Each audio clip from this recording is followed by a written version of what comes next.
Okay, so continuing on from the last tutorial, we've sort of had these spheres in here, so we just want to start up a new scene. So you can either go to File, New, and you can also see it gives you a little tooltip at the side. Control N also does the same thing, or we can go to the menu icon here, which looks like a blank piece of paper, to create a new scene. I'll also go Don't Save because I don't really want that. Okay, so as you start to mess around with these buttons, you want to know how to navigate inside this viewport. So the first things we want to do is, if we go to the General tabs, you can see there's these icons to the top left that look like camera movements, and you can click on these.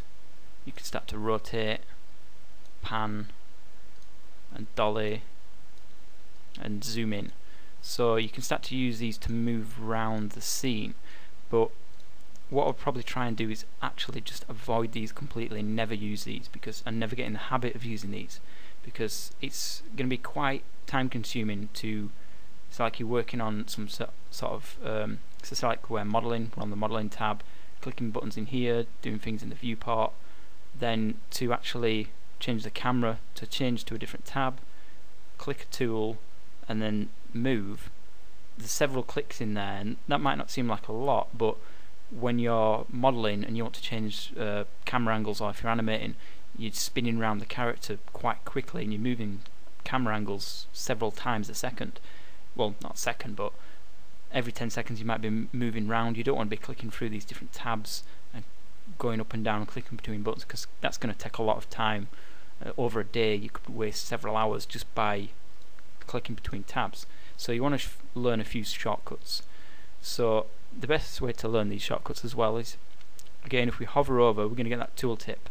What does this do? It's the Tumble Tool. Rotates the point around the centre of interest, in brackets, Alt left mouse button. And for these tutorials we're using, I'm on Windows, so it's going to be a different, could be a different thing in Mac or different versions, whatever you're using, but again, just hover over the tooltip and it's going to tell you. So what we're going to do is we're going to Alt and left click, and you can see by pressing Alt and left click we're rotating around this scene, and you can see that it's, and I'll just switch back to the selection tool, which is the top icon on the left. So again, with the selection tool, so we don't have any tools selected anymore, we're not in the rotate tool. You can see how my cursor doesn't look like a rotation handle. Left clicking doesn't do anything. So I'm going to hold Alt, left click, and now we can switch to the Dahle Tool, or the tumbler, sorry. So basically we can see by pressing Alt and left click it's rotating around this scene, and we can see that it's focusing on the centre of the grid, which will be default in a new scene. So the next one across is pan, and you can see it's Alt middle mouse button. So holding Alt again, middle mouse button, click and hold. You can see it's changing it to that sort of arrow icon, so we can move up, down, left and right. And you can see as I move along here and then hold Alt left click and rotate, you can see we're no longer rotating around the centre of the grid, and that's because as we hold Alt middle mouse button, click and hold to sort of pan across this scene, it's moving our centre of interest as well. So as we just quickly recap, the tooltip says rotate around the centre of interest, so we're rotating around this centre of interest point. Now if you ever get stuck, especially if you've got a lot of things inside your scene, the few shortcuts is press A to frame everything, so A stands for all, everything in your scene, or F frames on your selected object. So to demonstrate that, I'm just going to go to the Polygons tab and click the sphere icon. And we won't get into this too much at this stage, but if it says drag on the grid, older versions of Maya, it might just pop a sphere right in the scene. If you've got this drag on grid, you can sort of drag on the grid and create it. So what I'm going to do, again, we'll go back to the General tab just so you've got these as reference, so you can hover over them and give you that tooltip. So again, I'm going to use the Alt middle mouse button, click and drag, and you can see how if we were working on that sphere, we could sort of rotate the camera with Alt left click, Alt middle mouse click, you can see how it's quite far away. So the next one we want to use is the Dahle Tool, and what we're going to do with this is basically use Alt, and then instead of left click, which is going to rotate, we're going to right click and drag. You can see how that's zooming in. So all you really need to know is it's using the Alt button and then different combinations of all the clicks. So left click is going to rotate, middle mouse click, so basically just holding Alt, left click to rotate, middle mouse button to sort of pan around, and then right click to zoom in. Now that can be sometimes time consuming, and also if you don't want to zoom in or dolly, you can use the scroll wheel as well, just scrolling in up and down. So if it's off to the side, as we mentioned, you can press A to frame everything up, stands for all objects in the scene. Or if you've got several objects, so you might have a sphere over here, you might have a few things over here. If you just want to frame up on the thing you've got selected, all you need to do is first select it, and you can make sure you're in you're in object mode, so we selected the object, and then just press F, and you can see how it zooms into that.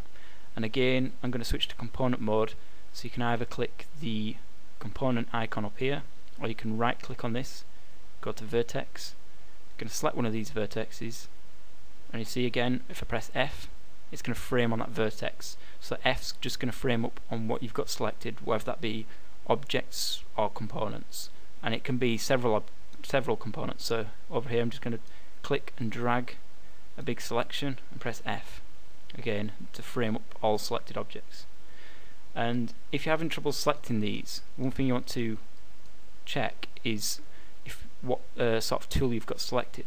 So the movement tools are going to be over on the left here.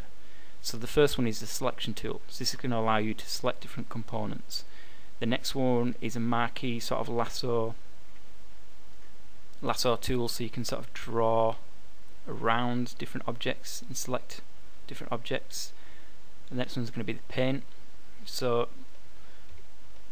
it's going to move around here, and I'd just recommend spending like a couple of minutes just learning these different movement tools. And again, don't ever use this shelf to select these movement tools. It's going to take a lot of time and you don't want to get in that habit, but just sort of memorize these and get into the habit of using these. All you need to remember is it's basically holding down Alt, and then using the left or the middle mouse button or the right mouse button to sort of navigate through this scene. So I just recommend spending a bit of time to learn them. So again, the first one's the selection tool, select your objects. The lasso selection tool, so you can click and drag and draw. So you'll use similar things in things like Photoshop or Paint. It's sort of universal in different programs. The next one is the paint selection tool. So you can see we've actually got this sort of paintbrush icon, and if I'm hovering over or clicking in the viewport anywhere else, nothing's really happening. But if I hover over an object, like this polygon object, you can see this sort of red brush appears, and I can start to sort of paint, and you can see it's actually selecting different vertices. So you can see how this is going to be quite useful to sort of select things in different ways. So you've got 3 different selection tools there, and you're going to use these in different situations, so it's best to learn all 3. Don't just think, oh, I'm just going to marquee select everything, because they're all going to work different in different situations. For example, just using the more normal selection tool, if I click and drag here, you can see if I pan or if I rotate around this, it's actually selecting the ones behind as well. So if I go to the paint tool, you can see how I'm painting over here, but then I'm going to rotate and it's not painting on the other side. So there's different ways that you can use these tools to speed up your work. Okay, so the next tool down is the move tool, and just going to quickly go through these. Is the move, the rotate below that, and then the scale, and these are the main ones that you're going to be using over here really. And so the first one, the move. So clicking on the move tool, we can see we've got this icon in the middle which is called a manipulator, and this one is basically going to show us the directions we can move whatever we've got selected. So you can see there's the X, Y and Z axis, and these are color coded with red, green and blue. And what you'll notice is down in the bottom left of the Maya scene we actually have that same X, Y and Z with the same colours. So what you'll notice is, to quickly identify inside Maya which axis is which, you can just look to the bottom left and you can start to see the Y is up, Z is straight forward and X is along. And you want to learn these colours as well, because one good thing about Maya is everything's consistent. So when you see something green, it's usually going to mean the Y-axis, or the Y scale, the Y rotate, anything to do with Y. The same with Z and the same with X.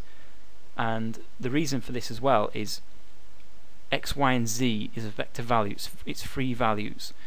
So what else is a vector value is colour, it's RGB. So this is what's quite powerful about Maya, is things are quite consistent. So if later on down the line you're dealing with textures are going to be RGB, and especially when you start using different nodes, and again if you don't understand this it doesn't matter because we'll get into a bit more detail later on. All you need to know is things that you use for textures or things that you use for shading and rendering you might also use for rigging or moving objects. So X, Y and Z and RGB can sometimes be used the same way. So by using the colours it becomes sort of universal language in Maya.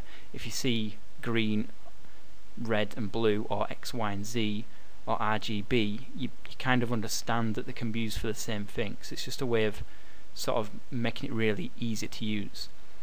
Okay, so by selecting this move icon, you can see it creates this manipulator. I can select one of these axes by clicking on it and you'll see that it turns yellow. And when it turns yellow it means that axis is activated. So I can click and drag this in one axis and you can see it's actually moving the vertices, because at the moment we've got some vertices selected. So to undo I'm going to hit Control Z a few times to get back. So Control Z, like in most other programs, is undo. And again I'm going to switch back to object mode, so I can either click the object mode button at the top or we can right click and go to object mode. And I'll just click the object to reselect it again. Okay, so now we can see that with the object selected I'm now moving this entire sphere object. So I can click on the axes to move them, or I can click in the middle and move all three. So clicking this little box in the middle. Now one thing that's quite useful as well is we can middle mouse click and move. So here this means I don't actually have to click on the actual object. I can move the mouse off to the side, middle mouse click and hold and move the mouse, and you can see it's also moving that sphere. Now the useful thing about this is, say for instance if I want to move this in the Y, I can click the Y axis to turn it yellow and then go to the side, middle mouse click and hold, and you can see it's only moving in the Y axis. The same on the X, it's only moving in the X and the Z. And we can do things like control click. So here you can see I control clicked the Z axis, and you can see here that this sort of square has sort of shifted. And if I just pan around that, you can see now that it's no longer. So one way to get back is to click or control click in the middle. So you can see this square is always facing the camera no matter where we rotate. But if I hold control, left click on one of the axes, you can see it turns into a square that's aligned with the Y and the Z. So it's aligned with every other axis apart from the one that I controlled and left clicked on. Now what this means is, now if I move the sphere, you can see no matter how I move it, it's never going to move in the Z axis. It's sort of locked to the Y and X. So this is quite useful if you just want to move things on two axes, the Y and the X. And again, control, click the Y, and that way it's only going to move on the floor. It's not going to move up and down. And again, the X. Now to get back, just control, left click in the middle, and it'll get back to the normal move tool. Okay, so the next one below that is the rotate. And again, you can start to see how it's a bit more consistent.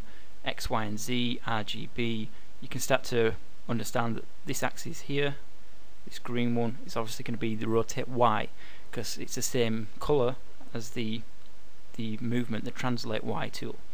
So again, if I click the rotate Y, it's going to turn yellow, and because it's yellow I know it's active. I could middle mouse click, hold and move, and you can see it's rotating that.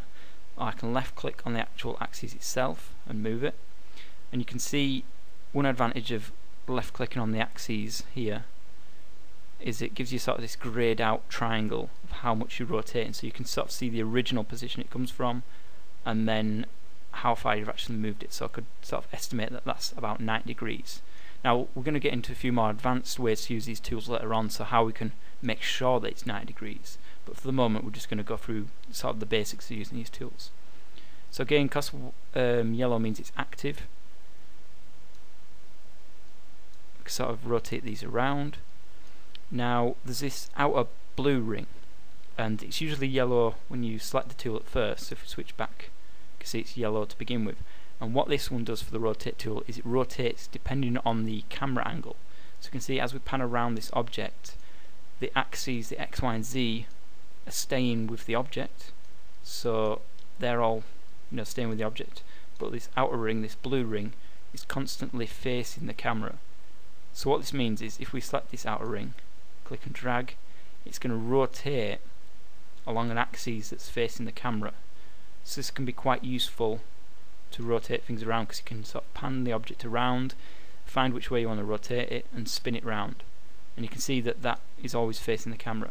The downside of this, however, you want to be aware is when you're modelling, if you use this outer tool that's going to move the object facing the camera, it's going to move all three of these axes unless you're perfectly aligned, which is going to be quite hard.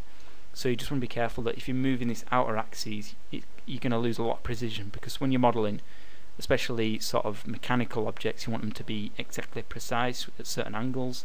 Using this outer tool is going to rotate in all three axes. It can sometimes put it so it's not aligned correctly. And the next one down, we'll quickly go through this, is the scale tool. So here again you can start to see how it's consistent. Again, this is going to be the Y, hitting Control Z to undo, the Z and the X, and you can see that these tools, so like if I switch back to the rotate it, you can see that this Y is actually staying with the object. So there's ways in Maya to switch that so that the Y is facing upwards with the grid constantly. So we'll get into that into more detail in later lessons, but for the moment you can just see that things like the move tool is following the object, so the Y is facing the object's direction. So you can see that the grid down here to the bottom left, it's telling you that Y is up, but because this sphere, since it's been made, it's been rotated, the axis for this sphere, its actual Y, is pointing that way. So the way to think about this really is, if you think about yourself, if you're stood up, level with the ground, you're sort of, this is usually called object space and world space. So object space, we'll go into greater detail in a later lesson, but a way to simplify it is, if you're stood up, your version of up, so if someone says look up, so above your head for example would be the ceiling. That's the same for the ground. Everyone thinks up is the ceiling, but if you're laid on the floor and if someone says to you above your head, it's not going to be the ceiling, that's going to be straight in front of your eyes. So it's sort of a way of thinking that wherever you're rotating this object, your sort of object space, your version of up, whatever's above your head, is going to rotate with you. So again, it's kind of a hard thing to grasp, so we're going to go into more detail later on, so don't worry about that. All you need to know that there's different ways that we can change that later on, so you're not sort of locked to this. So basically the scale again, you can click the different axes to scale it, or you can click in the middle and scale all three axes, and again whichever one's yellow you can middle mouse click and drag once it's been selected. And again, if you control left click one of the axes, so here I'm control left clicking the Y and dragging, can see it's scaling all axes except the one that I've control clicked.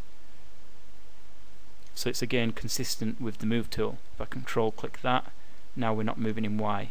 Control click in the middle to get back to normal. Okay, so that's quickly going over the tools. There's a few more below that we'll get into later on. But again, one last tip is, as we said with the sort of camera movement tools, it's going to be quite time consuming going to your Maya viewport, then going back up here, clicking a tool, doing something, going back up, clicking a tool, and it's going to be the same to the left here. If we were to move this, then I want to rotate it, click, then scale it. You can see we're moving the mouse back and forth quite a lot. So to simplify this, we can just use the QWERTY shortcuts. So Q is select, W is move, E is rotate, and R is scale. So you can see just by clicking these 4 different buttons we can quickly switch between the different modes. And this is again where what's quite useful with Maya is the shortcuts are really easy to use. So if you're moving this around, I can press W to move it, switch to E, scale it with R, then back to W, move it, rotate. So I can do all these complex sort of movements, and again combined with the camera movements, pan around this object, scale it, rotate it, move it, pan, press F to frame up. There's all these different shortcuts that just really speed it up, because at the end of the day they're going to be really simple tools, really simple operations to do, but if it takes you, I don't know, five or six different clicks to get to these, it's going to drastically take a lot longer to do things in Maya. So it's best learning the shortcuts as much as possible.